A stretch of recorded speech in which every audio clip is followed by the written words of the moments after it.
friends, it's Torianne here with another amazing homeschool resource that your family's going to love. This one is all about history. So I don't know about you, but in my family, history does a couple of interesting things.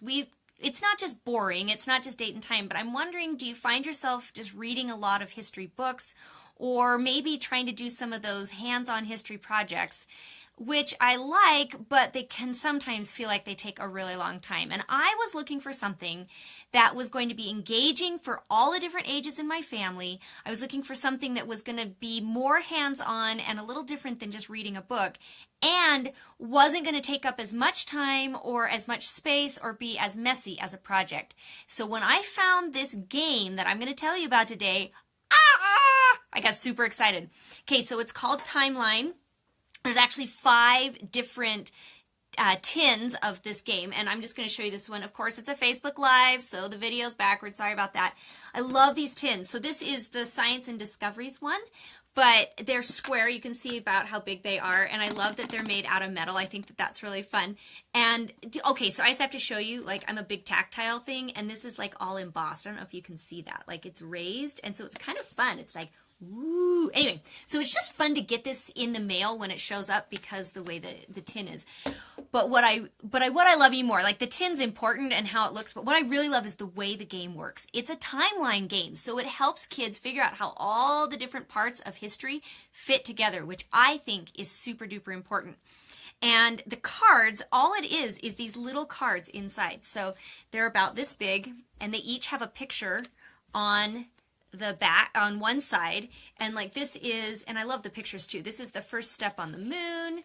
I'm looking through just historical events. The American Declaration of Independence, Julius Caesar, dictator for life. So you can see that these are really broad. Here's one, building the Great Wall of China.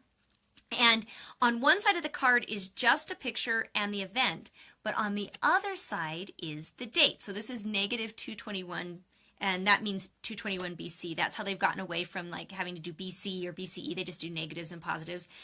Here we have first step man on the moon. On this side it says first step on the moon, 1969. And then down in, you probably can't see this, but down here in the very little corner is the name of the person. So if it's one person like Neil Armstrong, it's on the card. So how do you play? Well, everybody who is playing gets 5 cards in front of them. And the first person puts one down in the middle, whichever one they want, and then the second person has to just decide, did this event happen, did my card's event happen before or after the event that is actually, that just got placed. And so initially it's pretty easy, right? Because if I have a dream speech, I just put that down. And then if the next one is the signing of the Declaration of Independence, well, I know that happened before Martin Luther King, so I put that down before. But when it starts to get tricky is like when you have first step on the moon and the I have a dream speech and you're like, I don't remember. In case, okay, so maybe you know this, but I Have a Dream's 1963 and Man on the Moon's 1969. And sometimes they're like super, super close together. So I love this because you're playing with all these different little pieces and elements of history, and you're having conversations about them with your kids. So when we play, and they're like, well, I don't know what the building of the Great Wall of China is, so we get to talk about what that is. It gets even better, though, because there are lots of kind of obscure historical events, like the Appeal of 18 June. And I didn't know what this was. I actually love history. I thought, I don't know what the Appeal of 18 June is. And I'm looking at this, and I'm like, well, it's a guy, and he's speaking into this microphone here. So this must be kind of 20th century, but I don't know. And so I guessed when we were playing. It turns out it's Charles de Gaulle.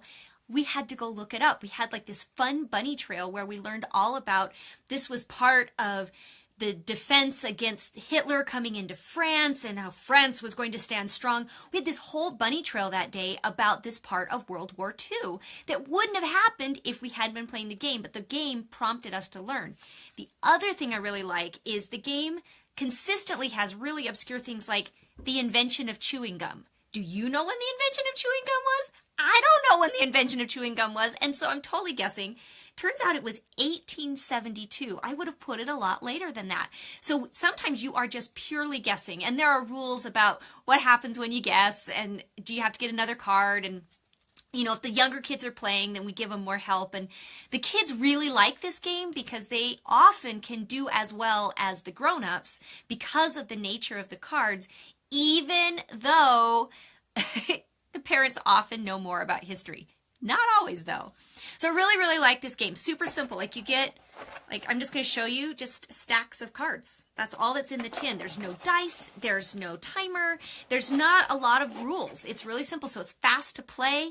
And there's 5 different tins that I was telling you about. So there's historical events and inventions, science and discoveries, American history, and diversity. And the cards all look the same. So if you want to get more than one tin and kind of mix them up and kind of blend them together, you could totally do that, but you won't be able to sort them back out. It's totally up to you.